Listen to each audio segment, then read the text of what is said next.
Anda sedang menyaksikan sebuah sel telur yang belum bergabung dengan sperma. Data genetis sperma dan telur terletak bersebelahan. Tetapi satu di antara berbagai keajaiban terbesar di dunia sebentar lagi akan terjadi.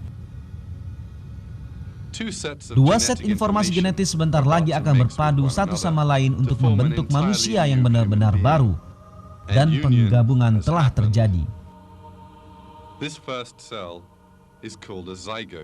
Mungkin sulit untuk dipercaya, tapi dalam sel ini terdapat semua informasi mengenai manusia yang belum lahir.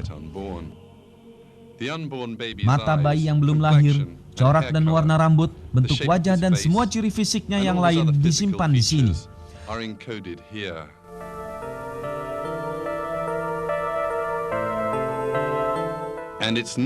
Dan bukan hanya penampakan luarnya, tetapi juga rangkanya, organ dalam, kulit, pembuluh darah, dan bahkan bentuk dan jumlah sel darah yang beredar melalui pembuluh-pembuluh ini, dan semua detail tubuhnya juga ditentukan di sini.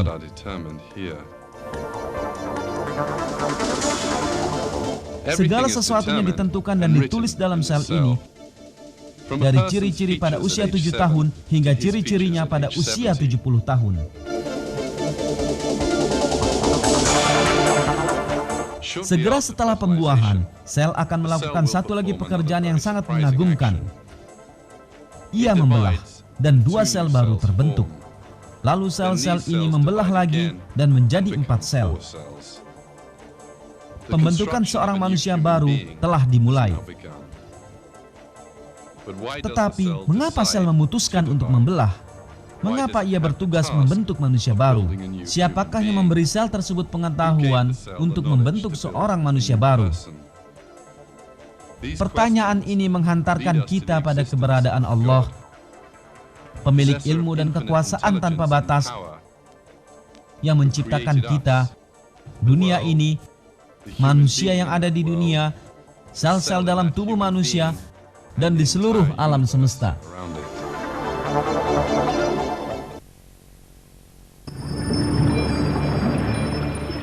Saat ini, Anda tengah menyaksikan perjalanan sel yang terus-menerus membelah dan memperbanyak diri di dalam tuba Fallopi. Kumpulan sel ini kini dikenal dengan zigot.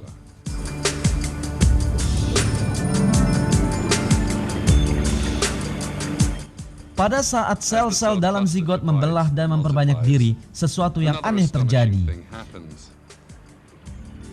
Beberapa sel mulai tumbuh berbeda dari yang lainnya.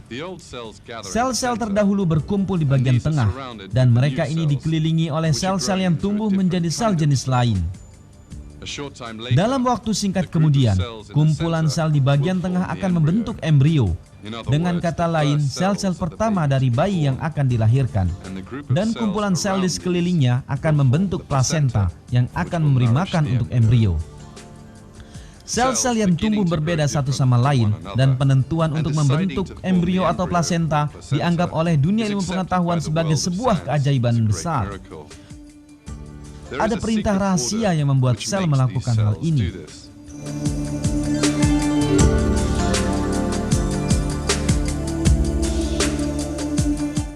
Sekitar 4 hari setelah pembuahan, zigot mencapai tempat yang telah dipersiapkan khusus baginya, yaitu rahim sang ibu.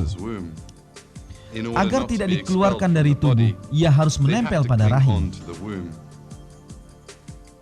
Akan tetapi, zigot hanyalah sebuah gumpalan yang terdiri atas sel-sel yang mirip. Ia tidak memiliki pengait atau perpanjangan yang memungkinkannya menempel di tempat tertentu. Jadi, bagaimana ia melekat dalam dinding rahim?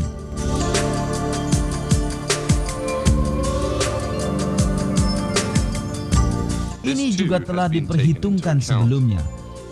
Ketika zigot mencapai dinding rahim sang ibu, suatu sistem khusus melakukan perannya. Yang Anda sedang saksikan sekarang adalah zigot yang baru saja mencapai rahim sang ibu. Terlihat di bawah mikroskop elektron. Sel-sel pada bagian paling luar zigot mengeluarkan enzim khusus yang melarutkan dinding rahim.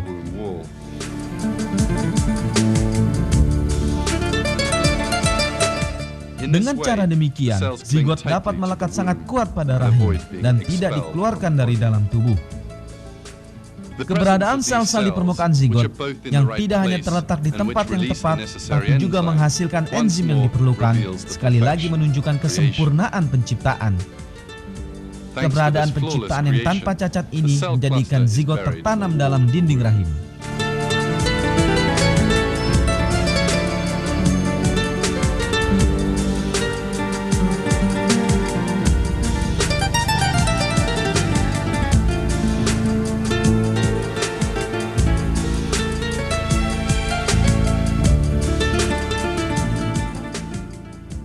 Makhluk baru yang menempel pada rahim dan mulai tumbuh kini dikenal sebagai embrio.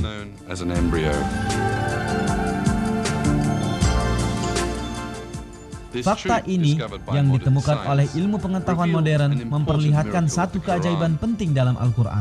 Dalam Al-Quran, Allah menggunakan istilah alaq untuk merujuk pada fase pertama dalam rahim seorang ibu. Bacalah dengan menyebut nama Tuhanmu yang menciptakan. Dia telah menciptakan manusia dari segumpal darah.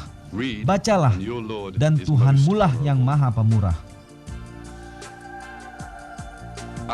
Alaq dalam bahasa Arab berarti sesuatu yang menempel pada suatu tempat. Kata ini bahkan digunakan untuk menggambarkan parasit tertentu yang menempel pada kulit dan menghisap darah.